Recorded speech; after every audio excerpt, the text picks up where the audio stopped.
भोजपुरी फिल्मों से राजनीति में आए मशहूर सिंगर और बीजेपी नेता पवन सिंह ने यू टर्न ले लिया है। पवन सिंह ने पश्चिम बंगाल के आसनसोल संसदीय सीट से चुनाव लड़ने से इनकार कर दिया। हालांकि इससे पहले उन्होंने खुद को उम्मीदवार बनाए जाने पर खुशी जाहिर की थी, लेकिन अचानक ऐसा क्या हुआ जो पवन को अपने पैर पीछे खींचने पड़े। नमस्कार, आप देख रहे हैं एनबीटी ऑनलाइन और मैं हूं आसिफ इकबाल। बीजेपी ने जब लोकसभा चुनाव के लिए अपने 195 उम्मीदवारों की सूची जारी की तो उसमें पश्चिम बंगाल की 42 में से 20 सीटों से उम्मीदवारों के नाम थे। पार्टी की तरफ से भोजपुरी गायक और पावर स्टार के तौर पर मशहूर पवन सिंह को आसनसोल संसदीय क्षेत्र से उम्मीदवार बनाया गया था। पवन सिंह भोजपुरी फिल्म और म्यूजिक इंडस्ट्री में किसी परिचय के मोहताज नहीं है। ऐसे में जब आसनसोल से उनकी उम्मीदवारी का ऐलान हुआ तो कई लोगों को बड़ा ताज्जुब हुआ। लोगों का कहना था कि पवन सिंह को तो आरा से टिकट देना चाहिए था, फिर बंगाल के आसनसोल से क्यों टिकट दे दिया गया।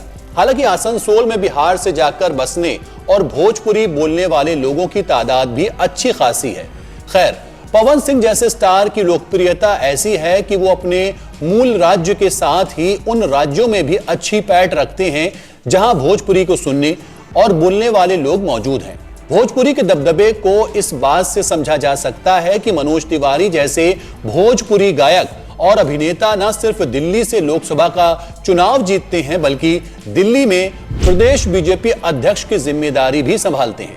बात लौटकर फिर वहीं आ जाती है, आखिर पवन सिंह ने क्यों लौटाया टिकट। पवन सिंह को पार्टी ने जब लोकसभा का उम्मीदवार घोषित किया तो उन्होंने बड़े गर्मजोशी से इसका स्वागत किया था।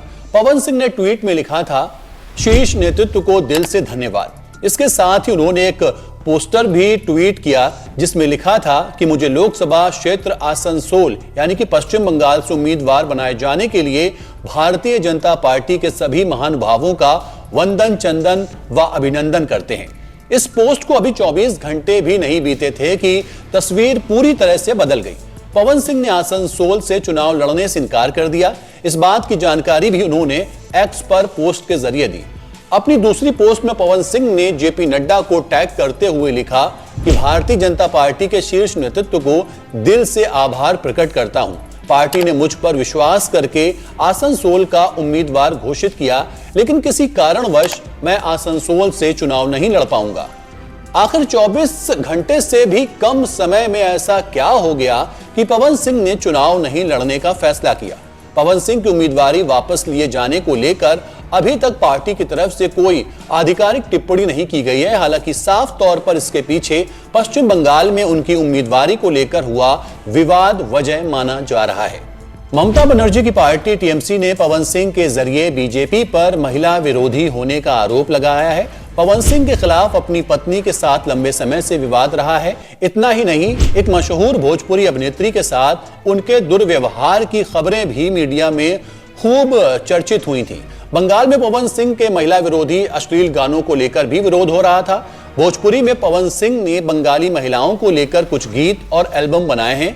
उनको लेकर वो लगातार आलोचना का सामना कर रहे हैं। विरोधियों का कहना है कि पवन सिंह ऐसे वीडियो बनाते हैं जो बेहद अश्लील, महिला विरोधी और स्त्री द्वेषी होते हैं। अपने वीडियो में वो बंगाल की महिलाओं को निशाना बनाते हैं। टीएमसी की नवनिर्वाचित राज्यसभा सांसद सागरिका घोष ने हम हसीना बंगाल के गाने के साथ पवन सिंह की उम्मीदवारी पर सवाल खड़े किए हैं। बीजेपी संदेश खाली के मुद्दे को लेकर टीएमसी सरकार पर लगातार आक्रामक बनी हुई है। संदेश खाली के मुद्दे को जिस तरह से बीजेपी ने राष्ट्रीय चर्चा का विषय बनाया था, उस पर यकीनन टीएमसी बैकफुट पर नजर आ रही थी। बीजेपी ने शाहजहां शेख के मुद्दे पर ममता दीदी को घेरने का कोई मौका नहीं गंवाया था। पीएम मोदी ने भी बंगाल में पश्चिम बंगाल सरकार को खूब घेरा था। बंगाल में संदेश खाली के जरिए बीजेपी महिला अस्मिता और उसके सम्मान की लड़ाई लड़ने की बात पर आगे बढ़ रही थी। बीजेपी इस आम चुनाव में भी इस मुद्दे पर टीएमसी को घेरने की रणनीति में जुटी है।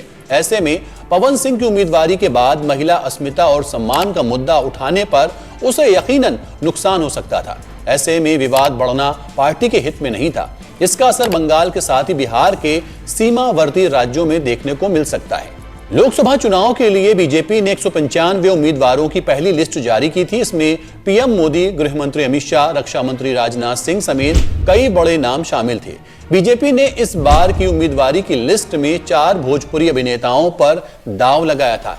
उसमें से 3 दिनेश लाल यादव निरहुआ, मनोज तिवारी और रवि किशन पहले से ही बीजेपी के सांसद हैं। वहीं भोजपुरी के पावर स्टार पवन सिंह को भाजपा ने पश्चिम बंगाल के आसनसोल सीट से चुनाव मैदान में उतारने की घोषणा की थी। हालांकि पवन सिंह बिहार के आरा के रहने वाले हैं।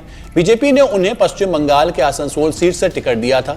फिलहाल यहां से शत्रुघ्न सिन्हा तृणमूल कांग्रेस के सांसद हैं।